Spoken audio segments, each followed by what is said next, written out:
I'm Jess. It's nice to meet you all. And Josh invited me. He asked me to talk about what I thought were the foundations of classical liberalism, freedom, individual rights, peace, those types of foundational ideals. And the way that I think about the foundation, so this is kind of nice, I'm just going to assume that we're all committed to those values. Maybe you're not. Let's talk later. Interesting choice of place to work, but okay. But sure, so I'm just going to assume that some kind of version of classical liberalism, anarchism, libertarian-ish stuff is the true theory of justice. And I assume that partly because it's correct, and then just also partly for the sake of argument. And so why? Why is that the right view, you might think? And as I see it, there are three distinct trends within the kind of history of political thought and the history of how this kind of movement has evolved. The first one is what you'll see if you look at sort of the economists that were providing the foundation to classical liberalism. So consequentialism. In general, markets are super good at representing people's preferences, their different tastes and talents, their different advantages, and leading to a collectively beneficial outcome through just running free markets. And so there, the advantages are going to be based on the moral value of well-being, the moral value of preference satisfaction, the moral value of efficiency, efficient allocation of scarce resources like time. And so within the kind of historical development of that strand, it's more contingent. It's as if the foundations of why you would value individual liberty is that it works. And I think that's a pretty good foundation, that it works. But there is an element of crossing your fingers about it, which I'll talk to later. The next kind of foundation for it, you might call contractualism. And so the contractualist foundation is really focused on the value of stability. So people disagree about what the best way to live is. Everybody's got their own values. Some people want to have 8 kids. Some people want to have no kids. Some people want to be Muslim. Some people want to be Christian. What are we going to do? All these people want to disagree. Who's going to get to decide what the rules are? And then we think, well, we should have government by agreement. So we should just not have any types of rules that any reasonable person could reject. And then you have a standard of reasonableness, which is controversial, but you just think well, maybe we wouldn't have any rules that a person who was committed to having a cooperative society would have a totally legitimate argument against. So you can't have a theocracy for that reason, because there might be someone who's committed to living with cooperation with other people, but doesn't want to go to church, and so you just can't impose that on them. And the reason that you care about whether or not people would agree to these types of rules of living together is that otherwise people will be at war. And so the kind of contractualist-ish justification is really just the worst thing is a state of nature, a state of war of all against all. And so we really need to keep it together. And we're going to look for the minimum necessary political institutions that are going to enable everybody to live together in a cooperative way. And it looks like a market society with strong protections for individual liberty is going to be pretty good at doing that, because if a person doesn't want to live in a certain way, they can just veto it by asserting a kind of individual rights.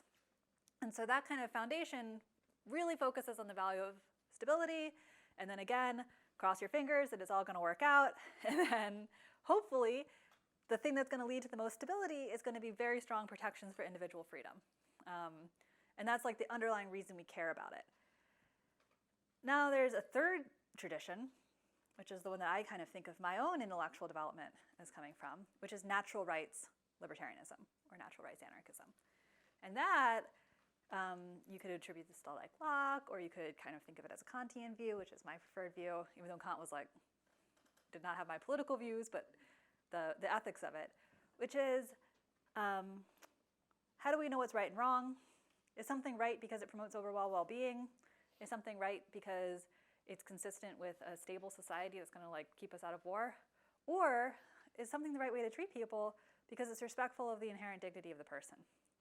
And the natural rights libertarian view, as I understand it, says the most important ethical constraint on how you can treat a person is that you have to respect their bodily rights, self-ownership. You cannot violate the physical integrity of a person. And how would you violate the physical integrity of a person? There's 3 ways you could do it. force, fraud, and coercion. That's it. And so given that a person has an entitlement to decide what happens to their body, where they move their body, like what they put in their body, like whether they sleep with certain people or eat certain foods, go to a certain church, whatever, whether or not you can interfere with that in some way depends on whether or not they were doing anything that was permissible, and the boundaries of permissibility are going to be determined by these kind of presumptive wrongfulness of force, fraud, and coercion. So if you think about it this way, the easiest way to see how these things are a violation of bodily rights is force. So Josh wants to like go to Sweetgreen and buy a nice salad, and I'm like, oh, he's gonna get the last salad. I want to like mess with that. I could like tackle him. I could use force, but that would obviously be a violation of his natural authority to be the decider about what happens to his own body. And so that's like the simple case. But what if I'm like, well, I don't know if I could take him? Maybe. So I'm like thinking about it, and I'm like, I don't know, could I successfully tackle him so that I could get the last salad? You think yes? I appreciate your vote of support. I don't want to go through it. And so I'll just use coercion. I'll just use a threat of violence. And so I'll like, you know, pull out a knife or something and be like, don't get that salad. They're saving it for me. It's the last one that has curry chickpeas. And so coercion effectively interferes with the person's bodily integrity, even if you don't touch a person. So it doesn't have to be just explicitly trespassing the boundary of the body. You can still mess with a person's right to decide what happens to their life just through coercion. I think this is important. Hold that thought, because this is why the government's bad. Okay. And then the third way that I could mess with him is I could just be like, Sweetgreen's closed, dude. Like, didn't you get the tax? Like, they're not here. I could just lie. And so, like, deception is also a way that I could violate his entitlement to decide what happens with his own body, to be the authority about how he exercises his bodily autonomy without ever touching him. So, you know, if you think that people have really strong bodily rights, it doesn't just mean that like nobody can tackle you when you're on your way to buy a salad. It also means that nobody can interfere with your autonomy in this range of other ways, because interfering with your autonomy in these other ways deprives you of the ability to be the author of your own bodily choices. And so on the natural rights view, as I understand it, bodily rights are sacrosanct. That's like the foundation of all of ethics. And that is the foundation for how we should assess or evaluate ways of living together, political institutions. And so in my own work, as I've been kind of developing this view of this kind of foundational conception of liberalism, classical liberalism, I guess, I have been very focused on a series of questions that really forefront the importance of bodily rights in these ways. So at the macro level, and this is what I said to hold that thought about coercion, almost all of what the government does beyond just protecting other people's bodily rights, beyond kind of enforcing the enforceable rights, is done through threats of coercion against the person. So like when there's a law, what that law is it somebody announcing like, hey, don't go to Sweetgreen to get that salad, or I'm gonna like use force against you. And that threat of force is sufficient to regulate people's conduct, even if the force never happens. And so that's just what a law is. It's just a threat of force. And so I don't have to like use the force in order to make it so that his right has been violated. I can just say that I'm gonna, and that's how the law works. So then here's an example of a law, is that Josh wants to grow a plant and then smoke it. I'm like, oh, I hate that plant. I don't have to like take the plant. I don't have to like lock him up in my basement so he doesn't smoke it. I can just stop him from doing it by saying like, hey, if I find you with that plant and I find out that you were smoking it, then I'm going to like lock your body in a cage. Then I'm gonna like drag you into my car. And like that's enough to stop him from doing it. I don't have to actually do those things. But if he had a right to like smoke the plant, if he has that, like the fact that I disagree with it in some way gives me zero authority to like regulate his conduct in this way. So coercion itself is a threat against the bodily rights of the person, and laws being coercive as they are violations of people's bodily rights. How does this play out in cases? I'm just gonna talk about some of my own work and why I think that this is like an urgent priority for thinking about the justice of public policy. And then at the end, I'll talk about how the other two foundations of liberalism kind of conflict with that and what advantages they might have, but why I still think that the natural rights foundation is the strongest. So if you have the kind of bodily rights foundation for libertarianism or for classical liberalism, or my preferred stripe of it, which is anarchism, if you have that foundation, you'd be very concerned, especially with policies that directly limited what a person could do with their own body. So the first thing that I wrote about with this was drugs. The FDA kills people. How does the FDA kill people? The FDA kills people because people have a right to put whatever they want in their own body. And they also have a right to save their lives. So they have a right to protect the healthy functioning of their bodies if they want. And they also have rights to make decisions that could be harmful to their bodies if they want. Like you have a right to eat crappy food or drink Diet Coke for all sources of hydration, as I've done at some points in my life. Because it's your body, you can decide what happens to it. And the FDA, by prohibiting access to pharmaceuticals, tells people, actually, for certain types of bodily choices, we get to be the deciders. Some agency in DC, I actually think they're in Maryland, but some agency in Maryland gets to be the people who decide what happens to your body. And you might think well, it's for our own good, they have our interest at heart, it's going to be good for well-being. And in some cases, that might be true. So in the book, I argue, actually, a lot of times it's not true. It has bad consequences. But I can see, sometimes, yeah, preventing people from accessing a drug could really be helpful to them. Doesn't matter, because it still is going to be a violation of their authority to decide what happens to their bodies anyhow. So even if paternalism were successful, even if having a prohibitive policy with respect to pharmaceuticals saved some lives, they still wouldn't have the authority to do it. Moreover, in some cases, enforcing pharmaceutical regulations violates people's ability to decide what happens to their own body in a way that could cause their death. And so when I say that the FDA kills people, I mean that the FDA causes death in a way that is mediated through a rights violation. So there's a difference between killing people and letting people die. So if you kill a person, you've caused their death by violating their rights. If you let a person die, you've caused their death. You haven't caused their death. You've failed to prevent their death in some way. And a lot of people look at people who die because they lack access to drugs, die because of regulatory delay, die because overly restrictive pharmaceutical policies, and they say, wow, those people died of their diseases. What a shame that the government let them die. No, the government killed them because the reason that they didn't have access to those potential cures was that they were threatened, or someone was threatened along that causal chain in a way that prevented them from accessing potentially beneficial pharmaceuticals. And so this is a revisionist view of how we think about pharmaceutical policy, but it's very consistent with how we think about bodily rights in a really similar context. And so if you go to the doctor and the doctor says, I really think that you should start taking medicine for your diabetes. I think that you should be on some drugs. And you're like, you know what, I'm going to try diet and exercise. I don't want to have to live by a schedule. I hate going to the pharmacy. I think I got this. The doctor can't threaten you or lie to you or coerce you to make it so that you make a decision about your drug choices that the doctor thinks is medically advisable. So she couldn't be like, oh, actually, I'm not going to let you leave this room until you agree that you're going to go on insulin or something.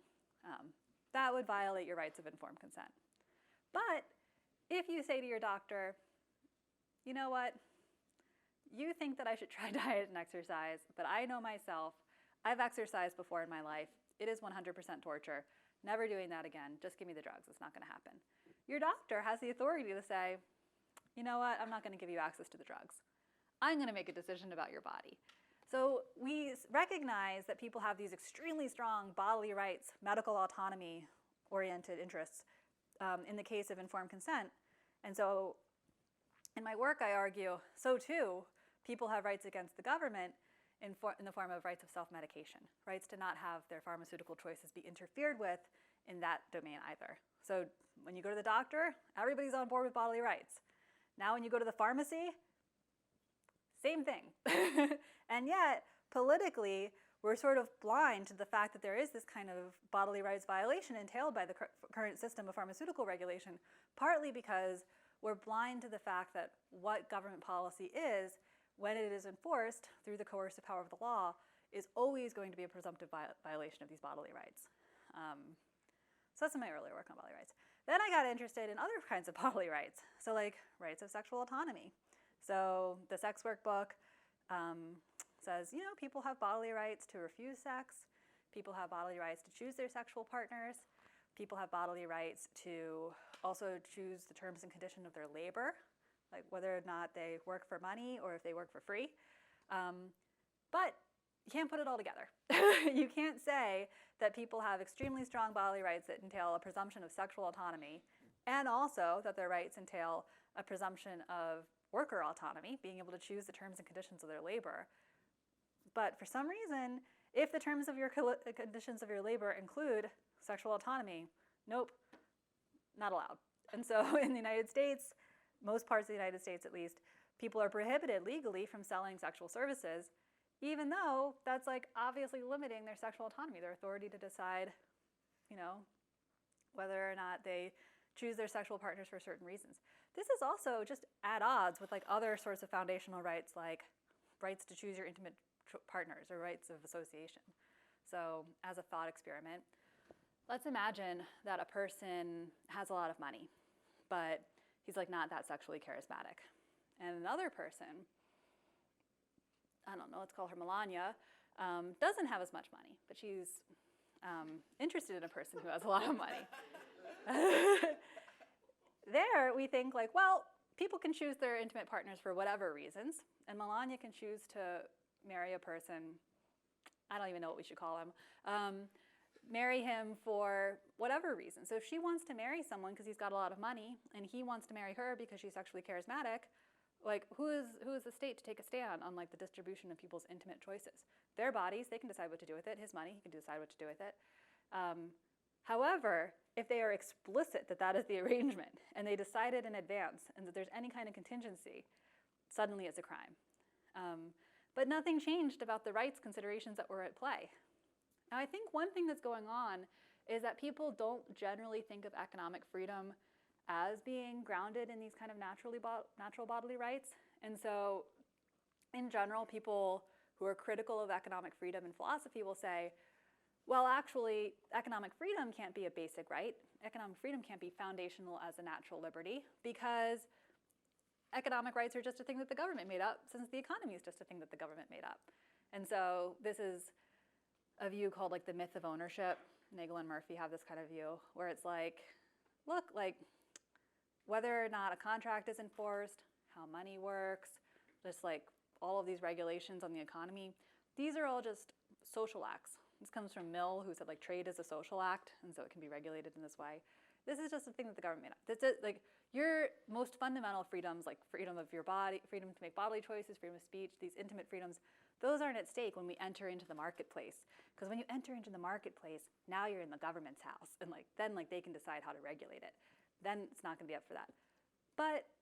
And I think there's some truth to that when it comes to property, which I'll talk about in a bit.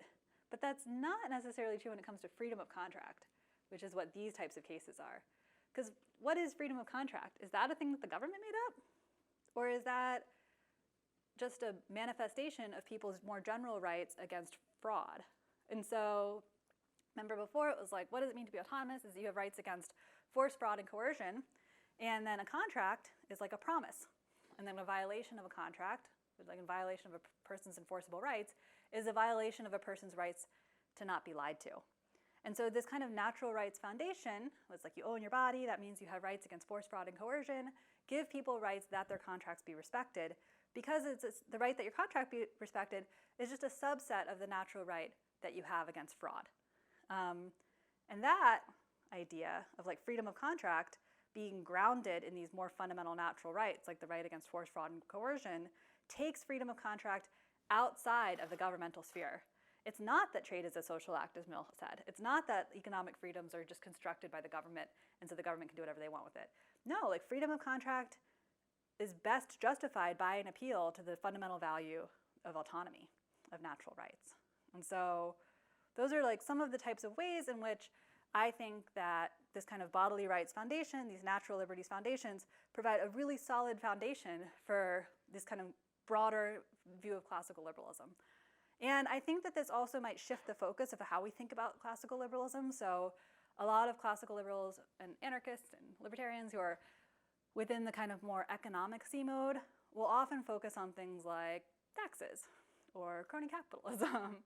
But I think sometimes if we have this more consequentialist foundation, we lose sight of the bodily choices. And so we lose sight of the importance of choices like a woman's right to choose as being like an extremely important foundational right that merits protection within a kind of classical liberal framework.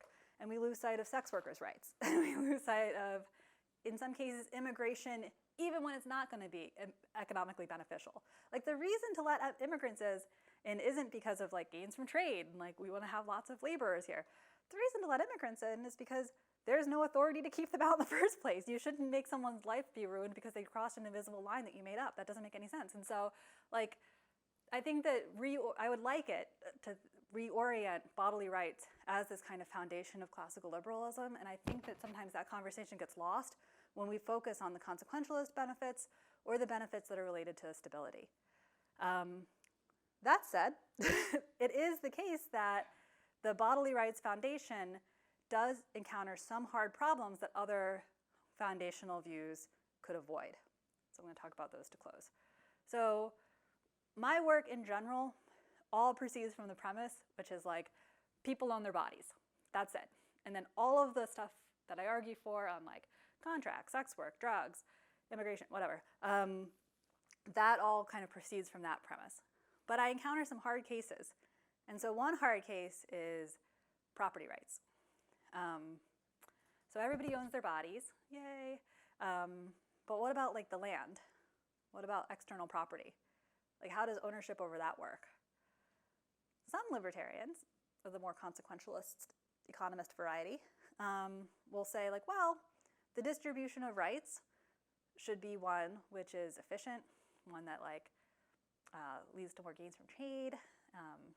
We want to have a distribution of rights that's going to enable people to maximize preference satisfaction. And so we want to have private property. You want money, things like that.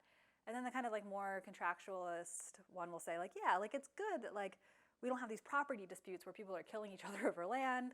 And so you want to have like an arbiter come and like draw the lines between the land and like enforce people's claims over the land and stuff. And so like it's really good for that. So like other views, other foundational views for liberalism can get this kind of private property system off the ground a little bit. They have a kind of enforceable private property rights. It's less clear that I can, because like, yeah, you own your body, but like then there's all this other stuff in the world, and like I've said nothing about what the distribution of ownership for that should be. And since I've already told you I'm an anarchist, I don't think that the fact that like the government comes in and is like, this is where we draw the lines, that's how we should do it, like that they have any authority to be doing it either. And then the distribution of a system of property determines what people can do with their bodies, like where they can move their bodies, like whether they can walk across somebody's yard or not, whether or not they can appropriate an apple tree. Like all of these hard questions that are related to the value I have don't get answered or don't deliver any kinds of answers with a theory of private property. So this is why I was saying earlier, Josh, I think property is the hardest philosophical question for political philosophy. And I don't think anybody has a great answer on it, but I think probably the most consistent answer is this kind of consequentialist answer, which is that you should have a system of property rights which allocates entitlements such that it's conducive to the greatest good. Now, do I think that the consequentialist answer about property rights is necessarily going to deliver you a kind of libertarianism? I know that we're at George Mason or George Mason adjacent, and so this is like heresy.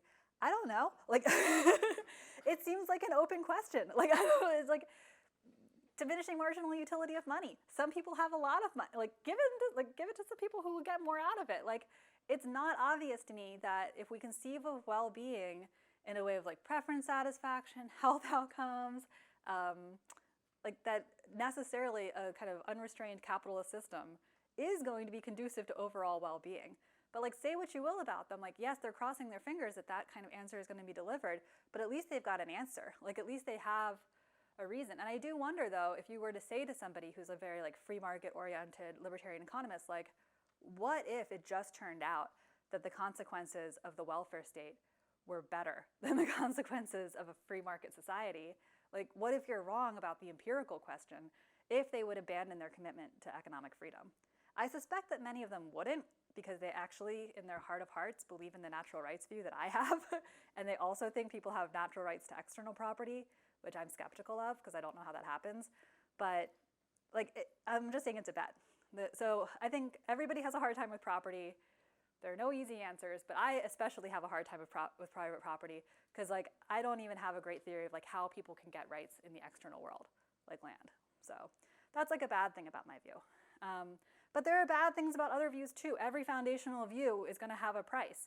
So as I said about the consequentialist view, it's a kind of bet, crossing your fingers. What if paternalism worked? Is there any drug that it would be conducive to overall health, wealth, well-being, happiness, life expectancy to prohibit that drug? Probably. I don't know, we could probably invent one. It doesn't seem great to use meth, right? It's not super, people really like it for a while, but then they're like, oh, I'm so mad that I started using meth. Maybe prohibiting meth, it would be a consequentialist winner. On my view, it doesn't matter, because the value of a person isn't the benefits that they bring other people, the well-being they experience in their own life. It's not the happiness. It's not the good consequences. The value of the person is that they have an inherent kind of dignity that entitles them to live their own lives as they choose, and nobody can interfere with that, even if they are making really bad decisions that are bad for them, bad for other people, just a real drag. So on my view, no prohibiting meth. Sell meth at Walgreens for all I care. But on the consequentialist view, if it turned out that prohibiting meth was good for public health, good for the people who were subject to the prohibition, how much of their anti-paternalism is just this view that people generally are going to be the experts about their own well-being? Have you met people? Usually people are the experts of their own well-being, but there are people in my family who definitely are not. I would be a better dictator of their lives than they would. And they know it, and I know it, and everybody can recognize it. And still, because the natural rights foundation of libertarianism is true and not the consequentialist thing, it would be wrong for me to have the authority to decide for their lives. There's whole swaths of America that are probably this is true for, but it would still be wrong for a public official to make these decisions about their lives. What about the contractualist framework? Does that have any problems? So I have a problem with property. Consequentialists have a problem with paternalism. How about the contractualists? The problem that they have is that they entrench everybody's wrong-headed views. So if you think that the thing that we're after is stability, then having a society that just enables the greatest number of people, or the dominant people, to make the decisions about how we should live together is going to be, in some ways, potentially divorced from any other ethical considerations beyond stability, but sometimes stability is not worth it. So we had a civil war. There was a lot of unrest because people were let's abolish slavery. It's morally repugnant. We should not be doing this. It's a consequentialist loser because you should count the well-being of the slaves, and then it's not good on balance for overall utility. And it's obviously a violation of the dignity of all people. But if you're just looking to have terms of living together that are going to prevent mass violence, a lot of people are harmed by slavery, but you might think well, we're going on, we have a government, we're not thrust back into the state of nature, but oh my gosh, you've just traded one act of mass violence, which people were tolerating at the time, which was slavery, out of fear of a greater act of mass violence, which was war. But that would have been unconscionable. that would have been a horrible foundation. So then sometimes contractualists will revise, and they're well, we have a reasonableness standard. This is Kevin Valyer's kind of view of public reason. So it's not that everybody's views get to count in the stability calculus, because the people who were the slaveholders were being totally unreasonable because they weren't committed to fair terms of cooperation.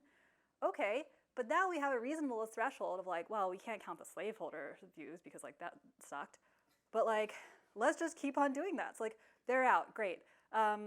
What about other people who have wrong-headed views? How are you going to draw the line? Now it's well, also the people who are just racist appeasers, they're out too. Don't let them in. But then now you're just doing ethics. Like now you're just figuring out like what the right thing to do is. And now you don't care about stability as much. Now the thing that you care about is ethics.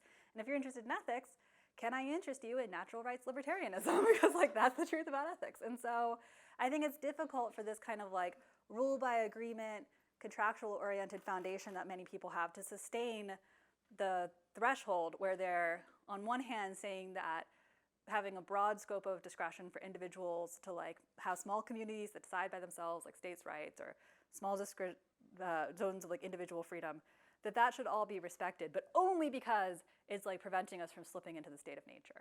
For another thing, that's like an empirical hypothesis, which I think is like kind of unlikely.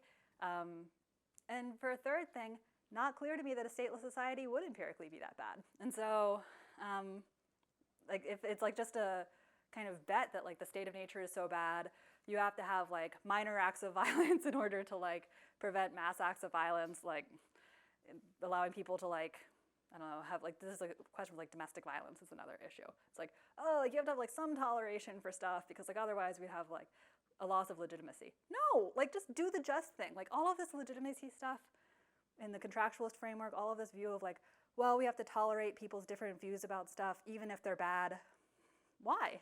Like, if you think that you know what the just thing to do is, you should just do the just thing. And so that was like a little bit unclear, but I can talk more about why I don't think a rule by agreement kind of contractualist foundation is as promising for getting like the real deal protections for individual liberty and peace that sometimes it's claimed to be. So just to review, I think, so you asked me to talk about the intellectual foundations of classical liberalism. I think that the strongest foundation is bodily rights, and that's what's informed my work. But some of my best friends have the other views. So like Chris Fryman is like a consequentialist, and like he's got a lot of good arguments. I debated him once, but this is way easier because he's not here. And Kevin has this kind of like, Kevin Valier has this like sort of like public reason approach, which is that, you know, we have to live together without politics being war, and like if you have these fair terms of cooperation for everybody living together, that's going to require that you put up with a bunch of people making decisions that you don't agree with, and as long as they're not below a certain threshold of badness, like you just got to live with it. That's Kevin's kind of, I mean that's like a gloss on Kevin's view, but that's roughly his view.